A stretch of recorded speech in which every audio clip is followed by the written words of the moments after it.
வணக்கம் friends, welcome to வருஸ் kitchen. இன்றைக்கி நம்ம கிச்சனில் என்ன பார்க்க போகிறோன்னா ஒரு ஸ்பைசி பாஸ்தா செய்யுது அப்படின்னு பார்க்கலாம் வாங்க. பாருங்கள், நான் 250 கிராம் வீட் ஸ்ப்ரிங் பாஸ்தா எடுத்து வச்சுருக்கேன். 2 பெரிய வெங்காயம், 2 தக்காளி, 4 பச்சை மிளகா, சின்ன கப்பில் 3/4 கப்பு இஞ்சி பூண்டு விழுது, கொத்தமல்லி, கருவேப்பிலை.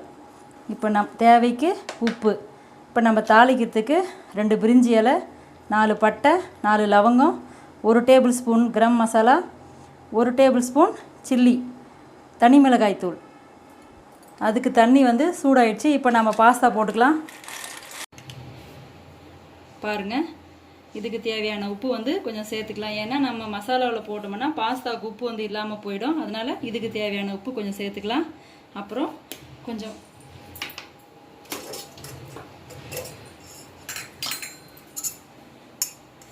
இதுக்கு கொஞ்சம் எண்ணெய் விட்டுக்கலாம். ஏன்னா பாஸ்தா ஒன்றோட ஒன்று ஒட்டாமல் இருக்கிறதுக்கு கொஞ்சம் எண்ணெய் போட்டுக்கலாம். இப்போ பாஸ்தா நல்லா வேகட்டும். அவ்வளோதான் ஃப்ரெண்ட்ஸ், வெந்துடுச்சு. நம்ம இப்போ வடி போட்டுக்கலாம். சூப்பராக பாயில் ஆகிடுச்சு. இப்போ நம்ம இதுக்கு தேவையான மசாலா ரெடி பண்ணிக்கலாம் வாங்க. கடாயில் கொஞ்சம் எண்ணெய் விட்டுக்கலாம்.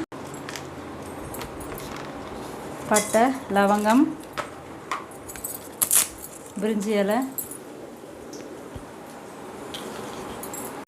வெங்காயம் போட்டுக்கலாம்.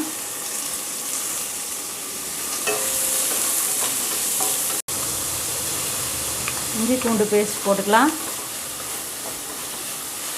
அது நல்லா பச்சை வாசனை போகிற வரையும் நம்ம ஃப்ரை பண்ணிக்கலாம். இப்போது பாருங்கள், இஞ்சி பூண்டு பச்சை வாசனை போயிடுச்சு. இப்போ தக்காளி சேர்த்துக்கலாம். பச்சை மிளகா போட்டுக்கலாம்.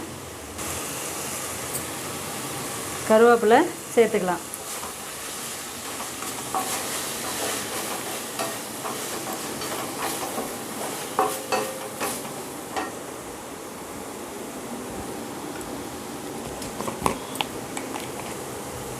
கொஞ்சம் மஞ்சள் பொடி,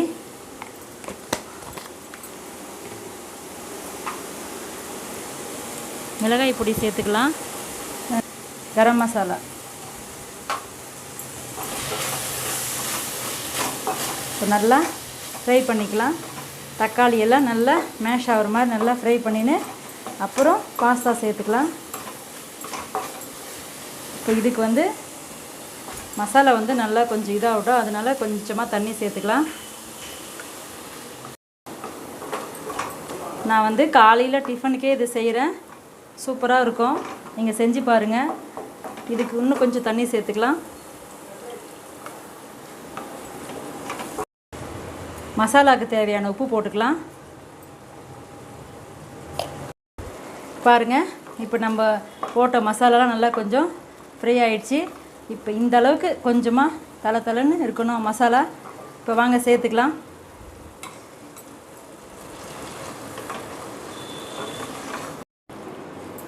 நான் காலையிலே டிஃபனுக்கு செய்கிறேன்.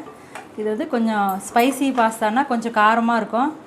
நீங்கள் கொஞ்சம் காரம் கம்மியாக இல்லை இன்னும் கொஞ்சம் அதிகமாக நீங்கள் பார்த்து டேஸ்ட் பார்த்து சேர்த்துங்க. நான் செய்கிற பாஸ்தா நான் 3 பேருக்கு சாப்பிட்ற மாதிரி செய்கிறேன். நீங்கள் எத்தனை பேருன்னு பார்த்து சேர்த்துங்க.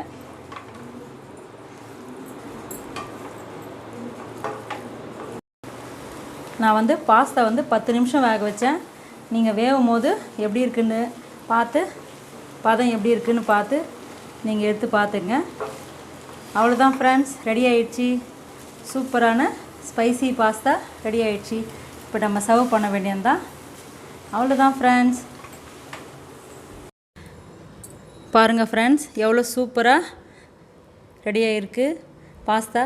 நீங்கள் வீட்டில் செஞ்சு பார்த்துட்டு எப்படி இருக்குன்னு கமெண்ட் பண்ணுங்கள், லைக் பண்ணுங்கள், ஷேர் பண்ணுங்கள், மறக்காமல் சப்ஸ்கிரைப் பண்ணுங்கள்.